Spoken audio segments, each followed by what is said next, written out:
Maximum ক্ষেত্রে গুজব ভয় পাওয়ার কিছু নেই। আমরা যেভাবে কাজ করছি তাতে এটা বেশি ছড়াবে না।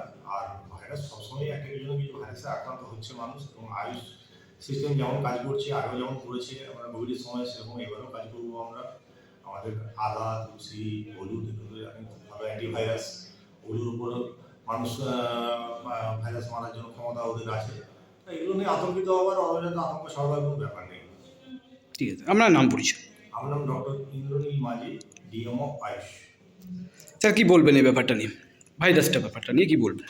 অ্যাকচুয়ালি নিপা ভাইরাস যে কোনো এর আগে তো দেখেছি কোভিড ভাইরাস এসেছিল, আর নিপা ভাইরাসও এসেছে। এটা একটা ভাইরাসের একটা লেটেস্ট ভ্যারিয়েশন আর কি। ভাইরাস থেকে আমাদের আতঙ্কিত হলে চলবে না, সতর্ক হতে হবে। ভাইরাসের সংক্রমণটা তো একজনের সাথে কন্ট্যাক্টের মাধ্যমে হয়, তাহলে আমাদের সেটাকে নির্ধারণ করতে হবে। মাস্ক পরে ঘুরতে হবে, হাত পরিষ্কার রাখতে হবে।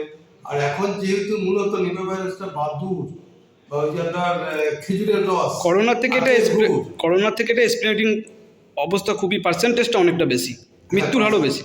আমাদের যেহেতু করোনা ভাইরাসের অভিজ্ঞতা আমাদের আছে, মানুষ অনেকটা শিখে গেছে যে কিভাবে এর থেকে আমরা উদ্ধার হবো।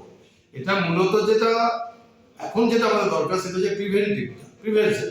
যেটা হয়ে গেছে সেটা তো ট্রিটমেন্ট হবে, আর যাতে না হয়, সংক্রমণ যাতে ছড়িয়ে না পারে, সেই জন্য যখন কন্ট্যাক্ট প্লেসগুলো আছে সেখানে প্রত্যেককে মাস্ক পরে থাকতে হবে। আর আমাদের যে আয়ুষের তরফ থেকে আমরা যেটা বলছি যে আমাদের দেখুন এই ধরনের রোগগুলোর ওষুধ খুব কম, টিকা ছাড়া কিছু নেই।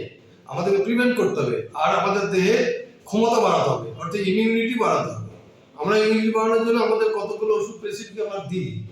যেমন আপনি অশ্বগন্ধা চূর্ণ, অশ্বগন্ধা রস, বিভিন্ন ভ্যারাইটিজ আছে, হলুদ আছে, আদা আছে, এতে যে বিভিন্ন ওষুধ আমাদের পাওয়া যায় বিভিন্নভাবে। আর সব থেকে যেটা আরেকটা ভালো আছে সেটা হচ্ছে অমৃত। অমৃত হচ্ছে যে বীরঙ্গ আছে না, বীরঙ্গ, তো এটা যেহেতু মূলত নিপা ভাইরাস হলে আমাদের, তাহলে আপনি বলতে চাইছেন আতঙ্কিত হওয়ার কোনো ব্যাপার নেই? হ্যাঁ, আতঙ্কিত হওয়ার কোনো ব্যাপার নেই, কিন্তু সতর্ক থাকতে হবে। ঠিক, আপনার নাম পরিচয়? আমরা করতে পারি, আপনার নাম পরিচয়? আমার নাম ডাক্তার তারাপদ ঘোষ, আমি এখানে অ্যাসিস্ট্যান্ট ডিএমও পূর্ব বর্ধমান। আমি এখানে এসএমই হিসেবে কাজ করি।